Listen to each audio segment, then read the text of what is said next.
My last video was regarding house backline. This is for when you're playing at a show, promoter or the venue has equipment that they want you to use.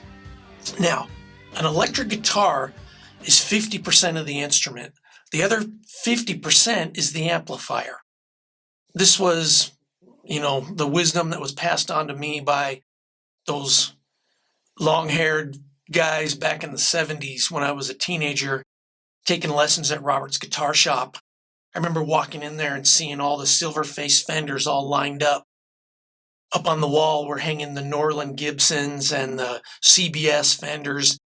I had a Telecaster back in those days that no shit weighed probably 12 pounds. It was heavier than a Les Paul. A lot of that gear from that era was of that quality. Those older guys that were playing in the bands down in Hollywood, hanging out at the guitar shop, teaching lessons, they would talk in hushed tones about the pre-CBS Fenders and the old Gibsons from the 50s. A lot of these instruments, I had never seen them, and if I did see them up for sale, they cost twice as much as a Norland or a CBS instrument would.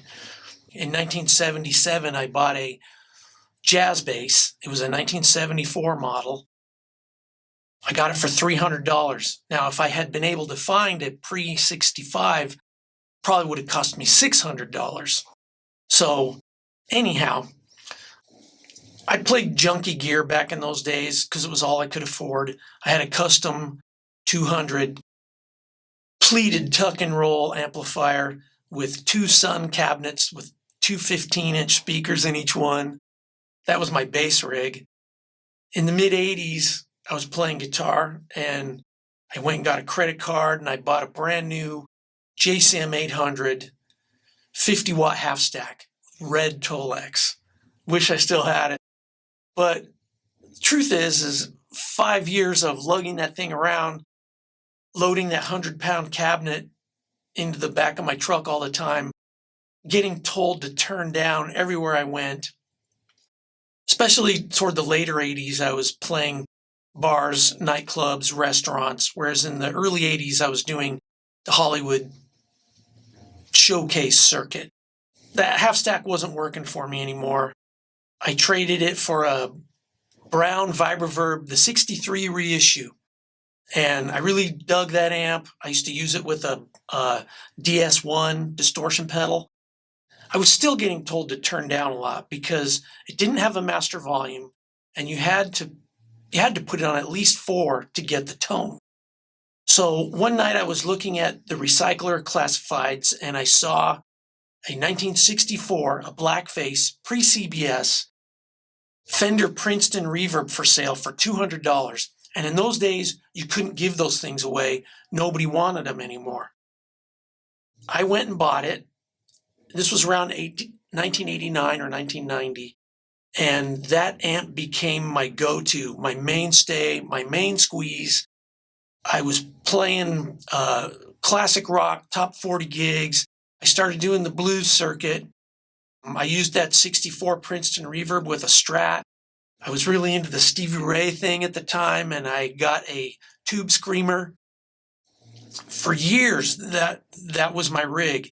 And to this day, it's one of my favorite rigs is a blackface Fender amp with a tube screamer. So as I've been getting older, the weight of the gear has become an issue more and more. And when the Tone Master series came out, I was kind of curious. I thought, what are these things?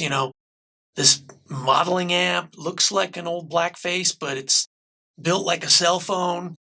But then I went to pick one up, and I couldn't believe how lightweight it was. And so I was very intrigued. When they came out with the Princeton Reverb Tone Master, I was in. I had to try it. Now my 64, my real 64, it started breaking more and more. By 2015, I was spending a lot of money with the techs, trying to keep it running. When Fender came out with the 64 custom hand-wired reissue, I went and bought one because I thought, wow, this is perfect. I get to keep playing the same kind of amp, and I don't have to drag the vintage one out, beat it up anymore. So I used the 64 a little bit. The last couple of years, I've been using Marshalls a lot, and I have been getting tired of, uh, lugging those big heavy amps around. So when I saw the Fender Tone Master Princeton Reverb, I thought I'm going to try this out. So I bought one, took it to a rehearsal. I wasn't sure. I wasn't sold. I don't know if the notes were blooming the way they really will with a tube amp. But last Friday night, I played a show with Trucker Bomb at the Universal Bar and Grill. It's a loud venue, but they have a great house sound system, super cool sound guy. Hooked up that Tone Master Princeton Reverb. I was playing it with a 335 and an SG Junior. And I love Juniors. I love Esquires. I love amps that just have volume, treble, and bass. I don't want a bright switch. I don't want a middle knob. I don't even really want a master volume, but it does come in handy, I have to admit. I just like things real simple. Now, Marshall has a middle knob. 335 has more than one pickup. You can find a use for that stuff, but my preference is the simpler the better. And so, anyhow, last Friday night, Universal Bar and Grill, got the Tone Master Princeton Reverb up for its maiden voyage. I couldn't be happier. Now, in a sterile environment, putting it right up against the real 64 or the 64 reissue in a bedroom or, what have you, or in a studio, would you be able to tell a difference? Of course. There's a big difference between the real 64 and the 64 hand-wired.